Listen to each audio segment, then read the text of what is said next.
Hello students. जो हमारा first chapter है रिप्रोडक्शन इन ऑर्गेनिज्म वो हम डिस्कस कर रहे थे।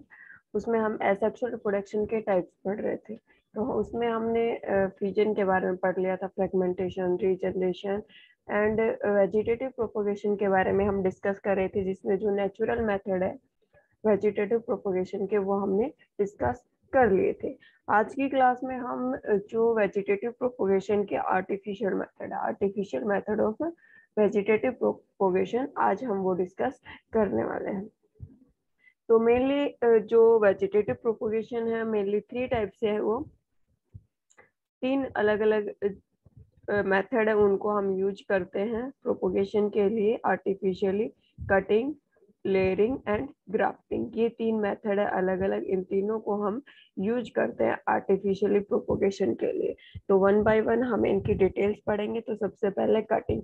कटिंग में है कि एक प्लांट का एक पार्ट कट करके और उससे फिर हम न्यू प्लांट है वो ग्रो कर रहे हैं, तो वो कौन सी प्रोसेस में इंक्लूड होगा? कटिंग में। इसमें हम स्टेम कटिंग भी कर सकते हैं, रूट कटिंग और लीफ कटिंग। स्टेम कटिंग से भी हम न्यू प्लांट की फॉर्मेशन कर सकते हैं, न्यू प्लांट ग्रो कर सकता है। रूट कटिंग, रूट का पार्ट कट करके हमने अलग से लगा दिया तो उससे भी एक न्यू प्लांट ग्रो कर जाता है। एंड लीफ कटिंग से भी हम न्यू प्लांट ग्रो कर सकते हैं। तो सबसे पहले हम देखते हैं स्टेम कटिंग के बारे में।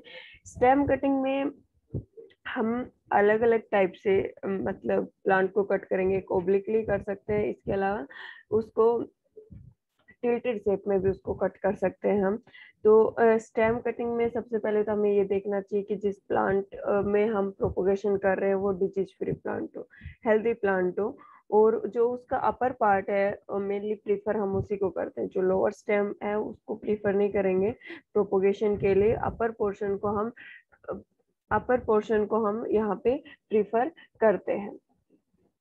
Stem cutting from the healthy disease free plant preferable from the upper part of the plant. यही बता रहे कि डिजीज फ्री प्लांट होना चाहिए एंड अपर पोर्शन को हम प्रीफर करेंगे for the cutting. Cutting should generally consist of the current और पास्ट सीजन ग्रोथ। कटिंग है वो मतलब फिलहाल जो सीजन चल रहा, मतलब मौसम के अकॉर्डिंग ये प्रोसेस है, ये होती है। ये नहीं कि आप हर एक मौसम में कटिंग प्रोसेस से प्लांट लगा दोगे, हर एक वेदर कंडीशन में ये सरवाइव नहीं कर पाता। तो जनरली एक पर्टिकुलर इसको सीजन चाहिए इसकी ग्रोथ के लिए। Remove any flower birds when preparing cutting. अगर आप जो भी ब्रांच ले रहे हो, जो भी प्लांट का सेक्शन ले रहे हो, उसके ऊपर ब्रांचेज है बहुत सारे या फिर फ्लोवर है, फ्लोवर बर्ड है, तो उसको पहले हमें सेपरेट करना होगा, उसको काट के अलग कर देंगे। हम नॉर्मल एक सिंपल स्टेम लेंगे जिसको हम कटिंग प्रोसेस के द्वारा प्रोपोगेट करना चाहते हैं। फिर है रूट कटिंग। रूट कटिंग में हम मेनली ओब्लिक कटिंग लेते हैं। उसमें क्या करेंगे, जो फ्लैशी रूट पार्ट है, जो मोटा थिकर पार्ट होगा, फ्लैशी पार्ट होगा रूट का, वो हम यहाँ पे प्रीफर करते हैं उस रूट पार्ट को काट के, और फिर अलग से हम उसको प्रोपोगेट करते हैं, अलग से लगाएंगे तो फिर वहां पे एक न्यू प्लांट ग्रो कर जाता है। Root cutting is one of the most reliable and economically way. जो रूट कटिंग है ये एक मतलब इजीली इससे प्लांट प्रोपोगेट कर सकते हैं और इकोनॉमिकली सपोर्ट करता है। एक नया पौधा हम खरीद के लेके आएंगे और मान लो ऑर्नामेंटल प्लांट ले रहे 50 to 60 रुपए का हमें मिलेगा। इस कोई फ्रूट प्लांट ले रहे हैं 70 to 80, मुश्किल से इतने में मिलता है। तो इकोनॉमिकली हमें कैसे फायदा कर रहा है कि हमने कोई भी एक फ्रूट प्लांट है उसकी रूट का एक पार्ट काट के अलग से हमने प्रोपोगेट कर लिया, अलग से एक प्लांट ग्रो कर लिया। तो हमें जो पहले से हमारे पास फ्रूट प्लांट था उसी से हम न्यू प्लांट लगा रहे हैं। इकोनॉमिकली ये हमें सपोर्ट कर रहे हैं। Large fleshy root, the thicker and the better. जो बड़ी फ्लैशी रूट्स हैं, मोटी रूट हैं, वो प्रीफर करनी चाहिए प्रोपोगेशन के लिए। The best way to keep the track of up and down is to make a flat cut on the top upside and slanted cut on down or bottom side। क्या बोल रहा है कि जो आप कट करो, ओब्लिक कट करो, slanted cut करो, ताकि जो टिश्यू है वो अपर पोर्शन और जो लोअर पोर्शन है दोनों के टिश्यू मिक्सअप होके आए। पता नहीं कौन से में रीजनरेशन पावर, मुझे ये भी पता है कि प्लांट्स रीजनरेट भी करते हैं। तो स्लेंटेड कट करना है हमें। Water the plant to settle the root back into soil properly. क्या करना है, सोइल में उस रूट पार्ट को अच्छे से लगा देना है, अच्छे से प्रोपोगेट कर देना है। और सोइल डालने के बाद उसमें हमें वाटर भी डालना है ताकि वो कंप्लीट अच्छे से ग्रो कर पाए। फिर है लीफ कटिंग। लीफ कटिंग में हम अलग अलग एग्जांपल ले सकते हैं। लीफ कटिंग में हम ब्रायोफिलम वगैरह उससे भी हम प्रोपोगेट कर सकते हैं। Leaf cutting are prepared from leaves with the help with or without their stalk. हमें उसकी स्टाक जो पेट्यूल्स होते हैं उनके साथ भी लीफ को कट कर सकते हैं। इसके अलावा विदाउट पेट्यूल्स, विदाउट स्टाक भी हम उसको कट कर सकते हैं। Leaf section cutting can be used for propagation propagating plants. Leaf section है उसका हम प्रोपोगेशन, प्लांट प्रोपोगेशन के लिए, न्यू इंडिविजुअल बनाने के लिए, न्यू प्लांट बनाने के लिए यूज कर सकते हैं। Leaf cutting consist of a single leaf attached to a piece of 1 or 1/2 inch of stem. जो लीफ कट करेंगे उसमें एक लीव्स होनी चाहिए और छोटा सा हिस्सा मतलब 1/2 हाफ इंच किसका, स्टेम का होना चाहिए उसको जब हम ग्रो कर रहे हैं उस टाइम पे। The dominant bud located where the leaf stuck join the stem will give rise to new shoot and branches. Mainly हमें जो हमने नोड्स इंटरनोड्स के बारे में पढ़ा हुआ है 10th क्लास में, तो मेनली हमें जहाँ पे एक बर्ड फॉर्मेशन हो रही है तो उस पार्ट को हम कट करके लगाएं तो वो ज्यादा बेटर रहेगा, वहां से जो प्लांट ग्रोथ है वो जल्दी होती है। फिर उसके बाद नेक्स्ट मेथड है लेयरिंग। लेयरिंग में क्या करना होता है कि लेयरिंग में एक प्लांट पार्ट है उसको एरियली लेयर भी कर सकते हैं। मतलब हमें एरियली लेयरिंग करने में क्या करना है कि एक प्लांट पार्ट है, उस जिस भी ब्रांच पे हमें रूट ग्रोथ करनी है उस पे कुछ सोयल मैन्योर फर्टिलाइजर्स ऐड करके और उसको बाइंड अप कर देना पॉलिथीन में, वो सारी चीजें डाल के वाटर कंटेंट वगैरह डाल के उसको वहां पे बाइंड अप कर देना। दूसरा होता है ग्राउंड लेयरिंग। ग्राउंड लेयरिंग में मिट्टी में दबा देना, आगे पढ़ेंगे डिटेल में। Layering is a means of plant propagation in which portion of an aerial stem grow roots while still attached to parent plant and then detect as an independent plant। क्या करता है लेयरिंग में कि aerial stem है उस पे root growth करनी है, और तब रूट ग्रोथ कब करनी है जब वो अपने पेरेंट प्लांट से अटैच है। पेरेंट प्लांट से अलग कब किया जाएगा, जब उसमें रूट ग्रोथ कंप्लीटली हो चुकी है, उसके बाद हम उसको अलग करेंगे। Layering has evolved as a common mean of vegetative propagation of numerous species in natural environment। Natural environment में भी बहुत सारी अलग अलग स्पीसीज है, उनको हम प्रोपोगेट करने के लिए लेयरिंग मेथड का यूज करते हैं। Layering is also utilized by horticulturist to propagate desirable plants. अलग अलग डिजायरेबल प्लांट स्पीसीज है वो प्रोपोगेट करने के लिए जो हॉर्टिकल्चरिस्ट होते हैं, हॉर्टिकल्चर स्पेशलिस्ट होते हैं, वो इस मेथड का यूज करते हैं। Natural layering typically occur when a branch touch to ground where upon it produce adventitious root. ये नेचुरल प्रोपोगेशन है। नेचुरल लेयरिंग प्रोपोगेशन ये भी हो जाता है जब कोई प्लांट है उसकी ब्रांच है वो अर्थ से अटैच हो गई, सोइल से अटैच हो गई, और उस टाइम पे वहाँ पे रूट ग्रोथ हो जाती है। इसके अलावा जो एडवेंटेज रूट होती है वो भी नेचुरल लेयरिंग प्रोपोगेशन को प्रमोट करती है। बात करते हैं टाइप्स ऑफ लेयरिंग की। दो टाइप है, टू टाइप होते हैं इसके, ground layering and air layering. Ground layering में कोई भी ब्रांच है वो अटैच है किससे, ग्राउंड से, अर्थ जो पार्ट है उससे अटैच है, सोइल से अटैच है, और वहां पे उसकी रूट ग्रोथ हो जाती है। फिर हम इसको पेरेंट प्लांट से अलग करके और इसको प्रोपोगेट कर सकते हैं। एयर लेयरिंग में हम जो पेरेंट प्लांट से अटैच पार्ट है, स्टेम कोई भी ब्रांच है, उसके ऊपर हम रूट ग्रोथ करेंगे। डिटेल में पढ़ते हैं आगे। Ground layering. ग्राउंड लेयरिंग और mound layering is the typical propagation technique. ये क्या है, एक टिपिकल प्रोपोगेशन टेक्निक है।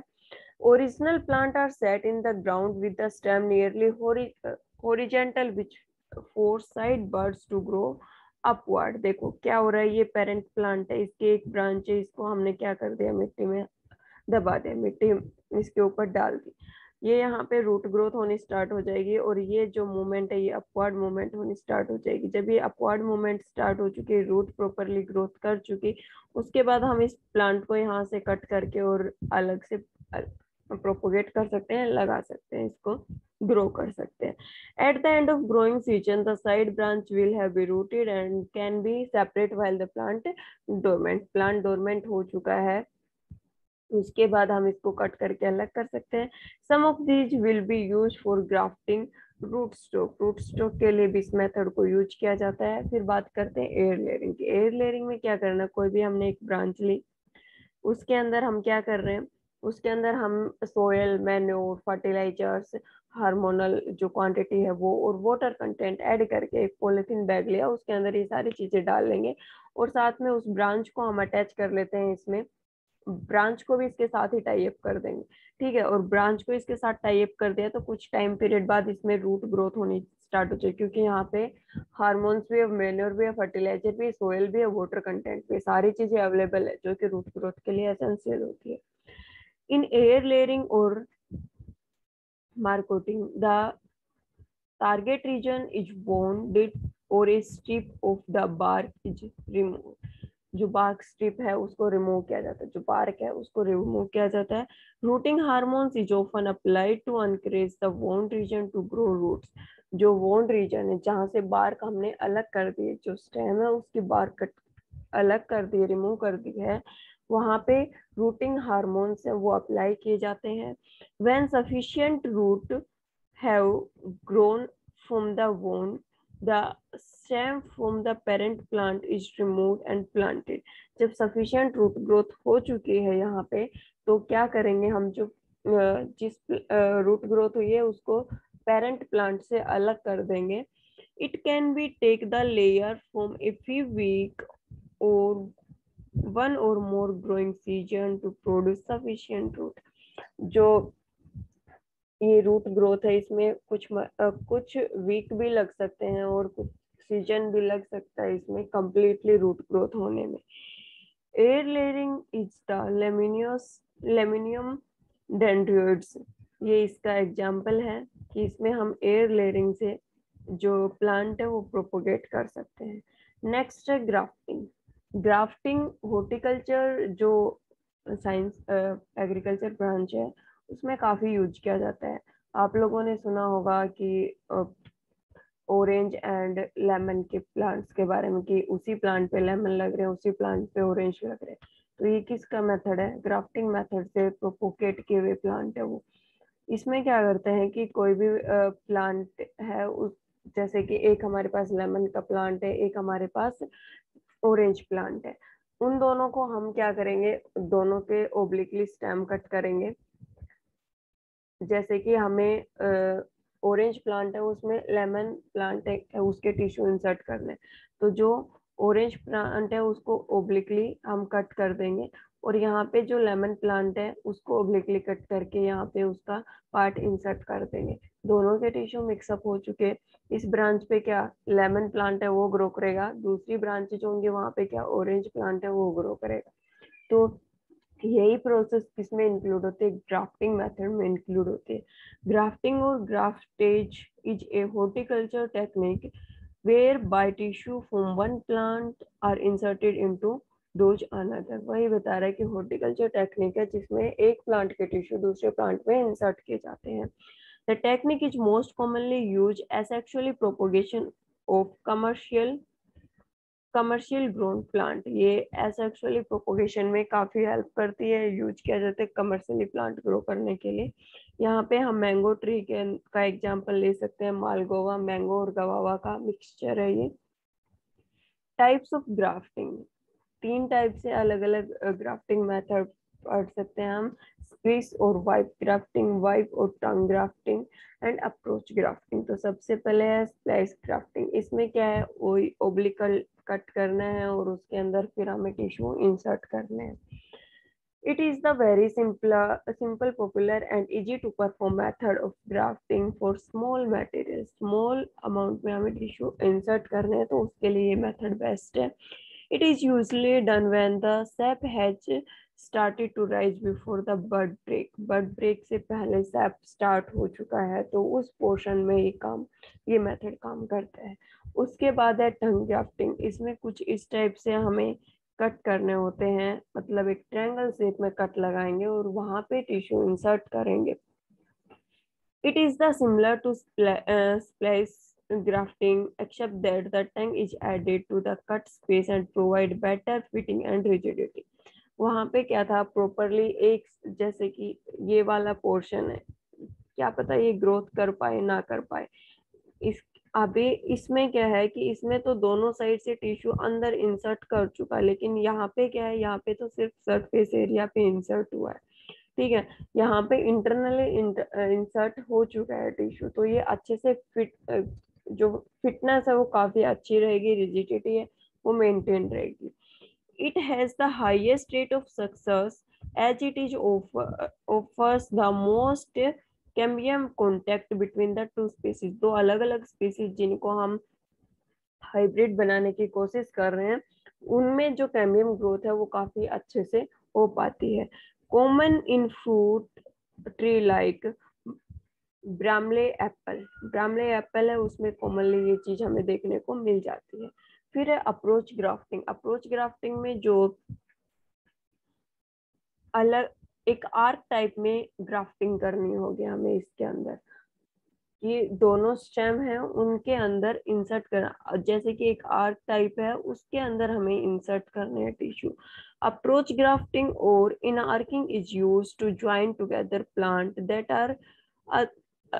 Are otherwise difficult to join. किसी भी मेथड से हम जिस प्लांट को ज्वाइन नहीं कर सकते, उनको दोनों को टाई अप कर दिया एक साथ. इट इज यूज इन प्लेंचिंग में इसको यूज किया जाता है. The graft can be successfully placed any time of the year. साल के किसी भी सीजन में हम कर सकते हैं, ये नहीं कि एक पर्टिकुलर कंडीशन चाहिए, ऐसा नहीं होता. किसी भी सीजन में हम इस प्रोसेस को अप्लाई कर सकते हैं.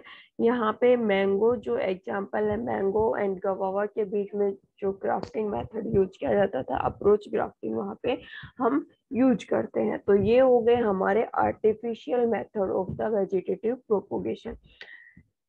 आज की क्लास में इतना ही. नेक्स्ट क्लास में हमें आगे जो प्रोसेस है वो आगे कंप्लीट करना है. आज की क्लास को हम यहीं पे एंड अप करते हैं. Thank you so much. Have a nice day.